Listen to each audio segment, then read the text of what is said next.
Hi everyone, welcome to our channel. Voting final trends వచ్చేసాయి. So ఎవరు eliminate అయ్యే chances ఉన్నాయన్నది ఈ వీడియోలో చూద్దాం. ముఖ్యంగా ఈ వారం ఎలిమినేషన్ ఎవిక్షన్ షీల్డ్ మీద ఆధారపడి ఉంటది.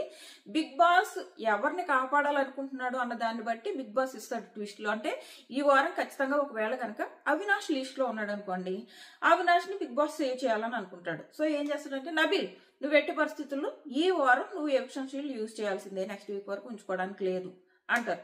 అప్పుడు నబీల్ ఏం చేస్తాడంటే, అవినాష్ పక్కన ఎవరినైనా డేంజర్ జోన్ లో పెడితే నబీల్ ఖచ్చితంగా అవినాష్ గా యూజ్ చేస్తాడు. మెయిన్ రీజన్ ఏంటంటే, అవినాష్ ఆల్రెడీ మెగా చీఫ్ అయి ఉన్నాడు కాబట్టి ఒకవేళ నబీల్ గనక అవినాష్ అండ్ పృథ్వీ ఉన్నా, అవినాష్ పక్కన ఎవరిని పెట్టినా గానీ అవినాష్ కి యూజ్ చేస్తాడు. ఎందుకంటే అవినాష్ మెగా చీఫ్ కాబట్టి. ఇప్పుడు నబీల్ కనుక తన ఎవిక్షన్ షీల్డ్ అవినాష్ కి ఇచ్చాడే అనుకోండి, నెక్స్ట్ వీక్ తిన్న ఏదైనా పవర్ వస్తే సేవ్ చేస్తాడు సింపుల్ గా అవినాష్. సో ఏ రీజన్స్ అయినా నబీల్ తో ఎవిక్షన్ షీల్డ్ ఒకవేళ అవినాష్ కి తక్కువ ఓట్లు వస్తే మాత్రం big boss eviction shield use చేపించేసి అవినాష్ కి ఇప్పించే ఛాన్స్ ఉందన్నమాట. సో ఈ రకంగా అవినాష్ సేవ్ అవుతాడు. అలాగే అవినాష్ కంటే తక్కువ అంటే బాటమ్ 2 లో ఉన్న సెకండ్ పర్సన్ ని ఎలిమినేట్ చేస్తారా, లేదంటే నో ఎలిమినేషన్ చేస్తారా అన్నది చూడాలి. ఎందుకంటే ఇప్పటి వరకు ఈ సీజన్ లో ఒక వీక్ కూడా నో ఎలిమినేషన్ జరగలేదు కదా. సో అందుకు జరగలేదని నేను అనుకుంటున్నాను. మర్చిపోలేదు కదా.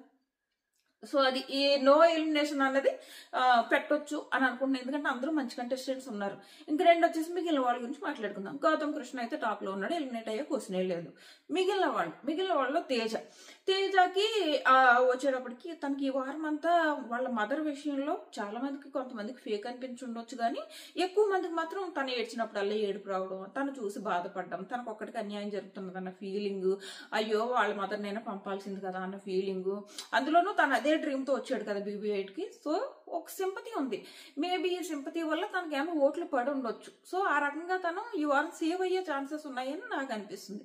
మిగిలిన వాళ్ళలో చూస్తే యష్మి దగ్గరకు వచ్చేటప్పటికి తనకి ఖచ్చితంగా కొన్ని రోజులు ఫ్యామిలీ వీక్ స్టార్టింగ్ లో ఖచ్చితంగా నిఖిల్ ఓట్లు ఏమైనా యష్మికి పడి ఉండొచ్చు అని నాకు అనిపిస్తుంది.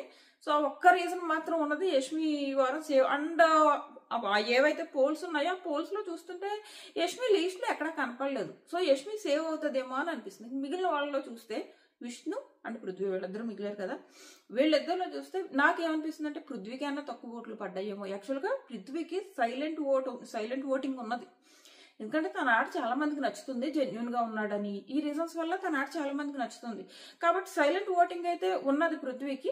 బట్ అది ఎంతవరకు ఈ వారం యూజ్ అవుతుంది అన్నది చెప్పలేము. ఒకటి బాటమ్ 2 లో ఉన్నప్పుడు అవినాష్ ని సేవ్ చేసి పక్కోళ్ళని ఎలిమినేట్ చేయాలనుకుంటున్నాడా బిగ్ బాస్, దీని మీద ఆధారపడి ఉంటుంది బేసిక్ గా. సో అవినాష్ అయితే ఎలిమినేట్ చేసే ఛాన్సెస్ చాలా తక్కువ. ఎందుకంటే కామెడీ కంటెంట్ ఇచ్చేది అవినాష్ ఉంటేనే, అవినాష్ తో కలిసి రోహిణి వీళ్ళిద్దరూ కలిసి ఇస్తారు కాబట్టి అవినాష్ ఎలిమినేట్ చేసే ఛాన్సెస్ చాలా తక్కువ. దట్టు అవినాష్ కూడా స్టార్మా క్యాండిడేటే, స్టార్మా కోసమే కామెడీ షోస్ లో ఎక్కువ పనిచేస్తాడు. సో ఆ రకంగా చూసుకున్నా కూడా అవినాష్ నుంచే ఛాన్సెస్ ఎక్కువ ఉన్నాయి. సో ఇంకా మిగిలిన ఇద్దరు ఎవరైతే పృథ్వీ అండ్ విష్ణు, వీళ్ళిద్దరిలో చూసుకున్నా కూడా విష్ణుకు ఓటింగ్ పోల్స్ లో చూస్తుంటే డేంజర్ జోన్ లోనే ఉంది ప్రతిరోజు. అండ్ ఈ వారం అంతా చూస్తే పెద్ద హైలైట్ ఏమీ బిగ్ బాస్ చేయలేదు. విష్ణు ఆ ఫ్యామిలీ ఎపిసోడ్ కానీ ఏమి హైలైట్ చేయలేదు. బట్ నాకేమనిపిస్తుంది అంటే, తనకి కూడా ఫ్యాన్ బేస్, తన జెన్యూనిటీ చాలా మందికి నచ్చి, అంటే జెన్యూనిటీ అంటే నిజంగా ఉంటది, ఏం చేస్తున్నా నిజం అంతే.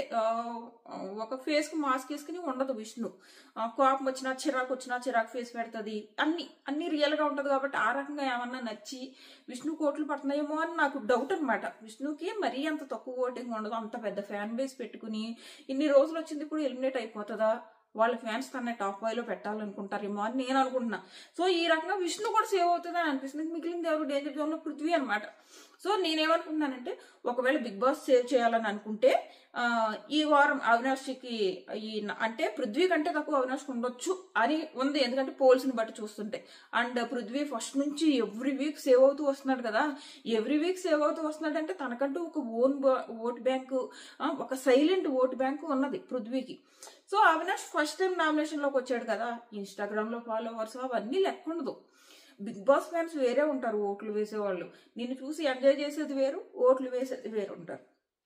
ఈ రకంగా చూసుకుంటే ఒకవేళ అవినాష్ డేంజర్ జోన్ లో ఉంటే అవినాష్ కి నబీల్ తో ఎట్టి పరిస్థితుల్లో నువ్వు ఈ వారమే యూజ్ చేయాలని చెప్పేసి అవినాష్ కి ఎవిక్షన్ షీల్డ్ యూజ్ చేసేలా చేసి ఈ వారం మొత్తం నో ఎలిమినేషన్ చేస్తారేమో అని అనిపిస్తుంది. పృథ్వీని అంతా ఈ వీక్ తరిమేరేమో అని నాకు అనిపిస్తుంది అనమాట. సో ఎందుకంటే పృథ్వీ కంటే కూడా అవినాష్కి తక్కువ ఓట్లు పడి ఉంటాయని నేను అనుకుంటున్నా. పృథ్వీకి సైలెంట్ ఓటు బ్యాంక్ ఉందని నేను అనుకుంటున్నా. సో నా లెక్క ప్రకారం ఈ వారం ఏమన్నా ఎవిక్షన్ షీల్డ్ ఇచ్చేసి అవినాష్ని సేవ్ చేసి ఈ వారం నో ఎలిమినేషన్ పెడతారేమో అని నేను అనుకుంటున్నా. మీరేమనుకుంటున్నారు అనేది ఖచ్చితంగా కామెంట్ చేయండి. అలాగే హౌస్లో అక్కడ ఎలిమినేషన్ అవ్వగానే నేను చెప్తాను. ఎందుకంటే ఈ వారం ఇప్పటివరకు నో ఎలిమినేషన్ పెట్టలేదు కాబట్టి ఈ వారం పెడతారేమో అని ఎక్స్పెక్ట్ చేస్తున్నా. చూద్దాము. మీరైతే ఎవరు ఎలిమినేట్ అవ్వాలనుకుంటున్నారు అనేది ఖచ్చితంగా కామెంట్ చేయండి. అక్కడ ఎలిమినేషన్ అవ్వగానే నేను మీకు వెంటనే అప్డేట్ ఇస్తాను. మన ఛానల్ సబ్స్క్రైబ్ చేసుకుని నోటిఫికేషన్ ఆన్ చేసుకోవడం మర్చిపోకండి. Tata bye.